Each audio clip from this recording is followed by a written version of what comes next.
The revelation of God's time. Life, in case you haven't heard, on the grapevine yet, is too short. No, really, the nature of human existence is a fragile and fleeting thing which only serves to highlight our dire need to make the most of every moment. With life such a perishable commodity, so the theory goes, it is positively criminal not to appreciate the value of each and every second that ticks by on the clock. Ready, tick. Oh no, next one. Tick. Whoa, not yet. Okay, now I'm tick. Hey, I wasn't ready. This is unfortunate. Well, it's unfortunate for me anyway, because you see, I have rarely been too good at this savouring lark. Indeed, I can recall several stretches of lingering existence from which I appear to have sucked very little in the way of inspiration or achievement, apart from a greater appreciation of the fact that, however exotic their patterns might be, carpets don't necessarily become more profound and fascinating when you stare at them for several hours.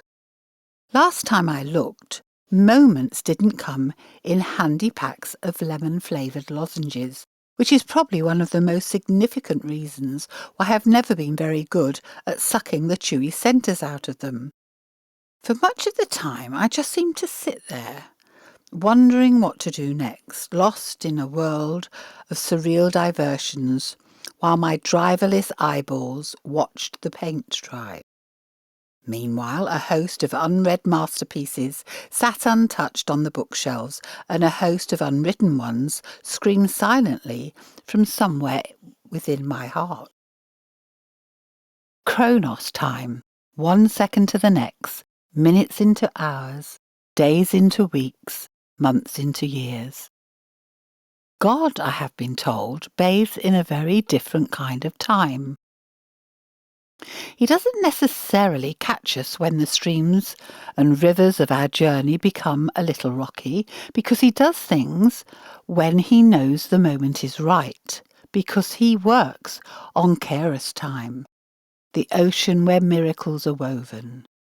Even before we started our walk together, there were times when I knew God was sliding open one of the secret portals to that sacred sea space so that I could peer in and lose myself in the wonders that swim there. Moments when the world suddenly felt 1,000,000,000 times more awesome. Moments when I touched another soul or another part of the universe. When I felt some shared nugget of magical insight pass between myself and the person I was talking to, or the sunset I was waving goodbye to, or the lonesome cloud hovering over me in the moonlight. When I wrote something that sparked a little kindling in a friend's imagination.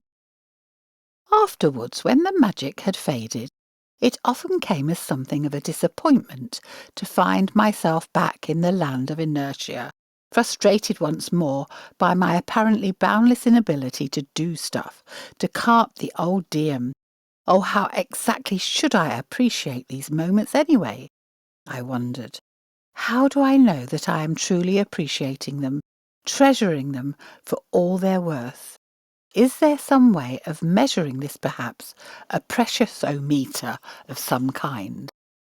Can I learn the secret of martial art, of moment squeezing? Can I rise to the level of black belt, where I can make every single spin, kick and punch with its full 60 seconds payload of yummy, wholesome goodness? Well, now I don't have to. All I have to do is reach out, and he gives me all the time I need. We live our lives in Chronos time. No wonder God's time seems so awesome. How can he spend this intimate time with me, yet still lavish the same attention on all those other souls across the world? Because that is the beauty of kairos time, of God's time. We see but a tiny sliver of each moment, a pollen grain swimming in a drift-charted path from one breezy instant to the next, while God sees the entire flower in each moment. He has time to wander the petals, dive into the antlers, and play with the souls that live there. Have you ever felt a moment so precious? You seem to live an entire day in its embrace before turning to the next, as though the beauty of it pulled your spirit into the realm of the divine. That was a taste of God's time. He gets us. Psalm 46, verse 10, "Be still and know that I am God." We too can sleep in the boat when the sea is stormy. We do not have to wake him. We just have to know that the boat is in safe hands, no matter how choppy the seas might get, and that he will not let us go. Not an easy transition to abandon our illusion of control, but a liberating one, and one he will ease us through so gently, in fact, that sometimes we won't even notice him doing it. He was lonely, just as I have been. He was surrounded by people who frequently didn't get him, people who would abandon him. He paved the way for my path and for the deep churn of isolation I have sometimes found there.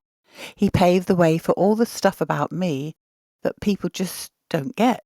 He paved the way for me to trust him, even when I'm lost, even when I'm lonely. And all those things other people don't get. It doesn't matter. He put them there for his purpose, not for other people's approval. He put them there so I could walk the path he wants me to walk, be the person he wants me to be.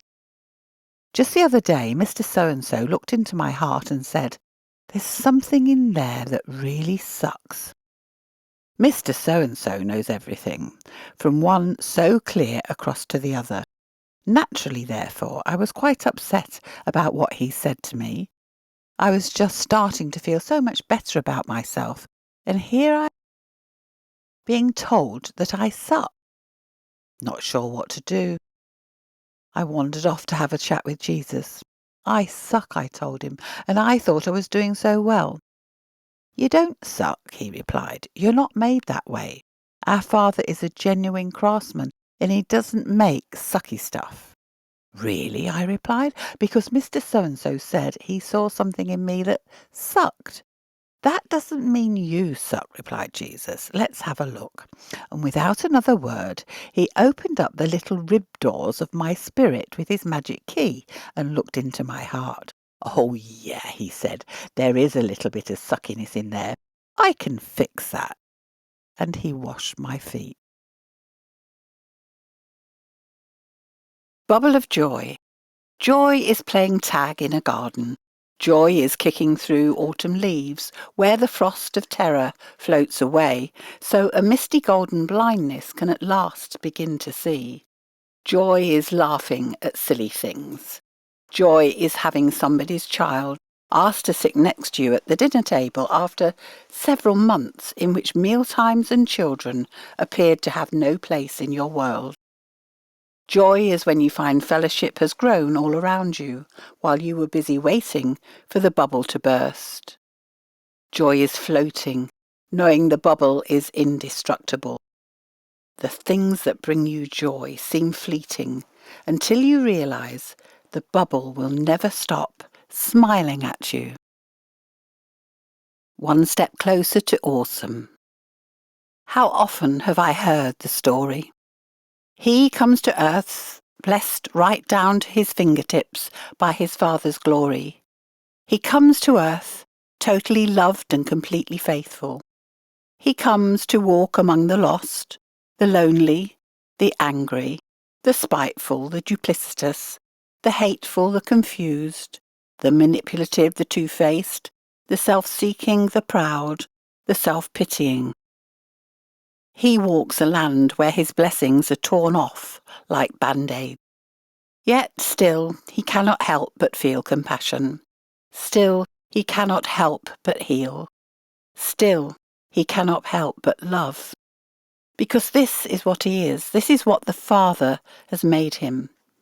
And as terrible a burden as the Father has put upon his shoulders, all for the sake of these people who constantly seem to let him down, he goes through agony to save them, to reconcile them with an incredible secret they would simply never have guessed without him. He sees what's coming, lays down all his get-out-of-jail-free cards, goes through agony to save them. Not to save his best friend, his playmate, from the realms of the angels, who has stuck with him from star to star, galaxy to galaxy, miracle to miracle, since the birth of the universe. No, he does this for us. He does this for me. How often have I heard this story? But only now, as he peels away one more mask I didn't even realise I was still wearing, does the truth of it become clear. They are right when they say how awesome he is. But what do they mean when they say this? Do they mean he is awesome, like the blossom of stardust across the skies? Do they mean he lights up the universe with his smile? Do they see those endless, lovelorn eyes staring out from the intergalactic sketchpad? Or does he bubble up inside them like the colours of a million rainbows? Do they feel him stir fresh wonders in their hearts like the ripples of a tropical reef? Perhaps he is mighty like a herd of dreams, or vibrant like a ladder of orchids climbing a rainforest. He is awesome like all those things, because he is all those things. But when a man turns to him and says he is awesome, when I turn to him now, it is because of his love. This is not the easiest of worlds for love to grow in, but it is a fertile one. As I stand here in the shadow of awesome love, I know there will be challenges. I know there will be pain. But when he felt his pain, the universe stopped for me. You have probably heard the story 1,000 times. He said to me this afternoon, but today is where it starts to become real. There is no mask to hide from that.